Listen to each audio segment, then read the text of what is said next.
Peace, everybody. This is Marc Lamont Hill, your brother here, along with Mumia Abu Jamal. Welcome to the Classroom in the Cell podcast. Mumia, what's going on, brother? Oh, brother, just another day in the madhouse. Is what I like to say. Another day in the madhouse is just another day. Whew, that's a lot, man. This whole world is feeling like a madhouse right now. But you know, I know. Last week we talked a little bit about sort of incarcerated life. One of the things I wanted to talk about today, and I noticed this. I've been noticing this for years when we talk on the phone, especially in December. You know, your tone changes and it can get heavy sometimes, man. I feel like you're one of the most lighthearted, light-spirited people I know, especially given everything you've had to deal with. But in December, sometimes you sound heavier. Yeah. It's Wawa and Samia. These were their months of transition. For those that don't know, he's talking about his wife, Wadia, and of course his daughter, Samia, both of whom passed away. Wadia passed away last year in 2022 in December, and Samia passed away about, has it been 5 years? It's been at least 5. Like yesterday, but yeah.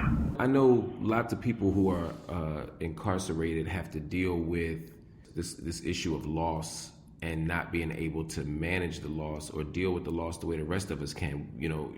Being able to go to the funeral, being able to sit with family, being able to get a hug from people. This is a call from Pennsylvania State Correctional Institution, Mahanoy. This call is subject to recording and monitoring. I know there's so many things you can do to manage grief in the outside world, but it sounds like when you're locked up, man, it's a lot tougher. I think that's just a mental fact, and that's the truth. And but death does to all of us grant a great distance, a loss and a distance that is irreconcilable. But when you're in prison, that distance becomes a hyper distance. Anyone who's ever met Life from Death Row, one of its most memorable passages is called The Visit. And that was a visit when Samia came up as a little girl, and she looked at me and then looked at the glass between us and just leapt at the glass and tried to break it. She was screaming, break it. And, it hurt me to my heart to see her like that. So I began really distracting her attention, saying silly stuff and being silly, so I could kind of catch her mind and turn her distress into another direction. And I think when you think about life in prison or the whole or on death row, what you feel is solitary confinement. And this is a call from Pennsylvania State Correctional Institution, Mahanoy. This call is subject to recording and monitoring. It is never more stark than when a visitor comes and you cannot hug them. It's children that you love, you can't hold them, you can't hug them, you can't kiss them. The cold non-sterility of glass and steel. And, we prevailed on that visit because she began laughing, and, that made my heart, rise to see her laugh.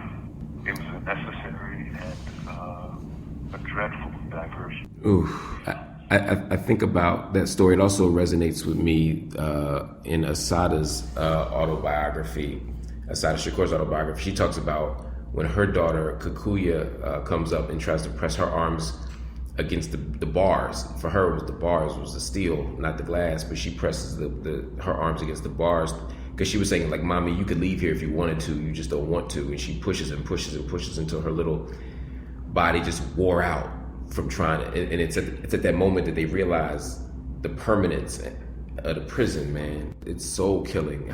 When you're in that space, do you have to protect your emotions? Like, do Do you not find time to cry or to mourn? Are you intentional about not getting too vulnerable in that place?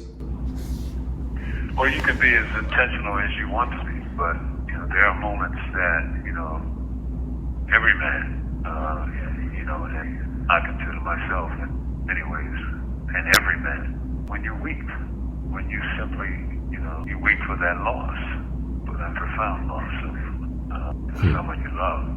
I say openly and without any trepidation. There's been many a day when I've wept for the loss of the sound of Wadi's voice, the sparkle in his eye. I can only imagine. What does self-care look like in that context? I hear so much now, especially with this generation. They talk about self-care all the time, and sometimes it feels self-indulgent. Sometimes it feels like a way to not avoid, or a way to avoid community, or to avoid certain kinds of sacrifice and commitment. But there is a very real need for self-care. And what does that look like for you?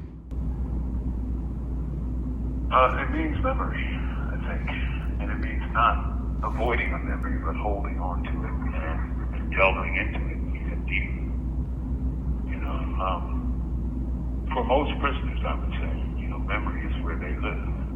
And it has a kind of stability and validity that's stronger than in the outer world life, because there's so little to hold on to in a prison, and the only thing that connects you to your highest human self are memories of life lived amongst the people you love. You talked about how physically disconnected the prison makes you when you're on death row, or when you're in the hole, or whatever the thing might be.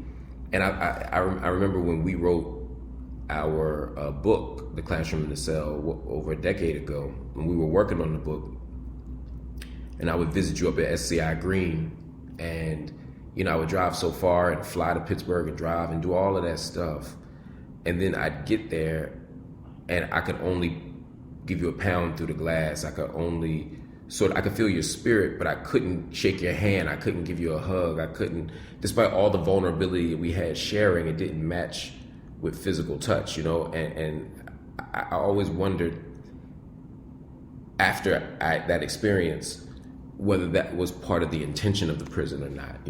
Like, how intentional was it when they constructed it to police our physical touch and our physical experiences? Because there's a way, until you were off of death row and I was able to hug you and able to see you and take a picture with you and all of that stuff, until that moment came out, there's a level of closeness that I could never have. And I see how much prison is designed structurally to separate us from our families, to separate us from our communities. And I'm just like, is it also separating us from our emotions? Is it separating us from our physical bonds, That is its central function. And it took me a while, of course, being on death row and being, as my wife called me, a nerd, that was something I studied. And, literally read articles about and contemplated and studied in my own being and loving.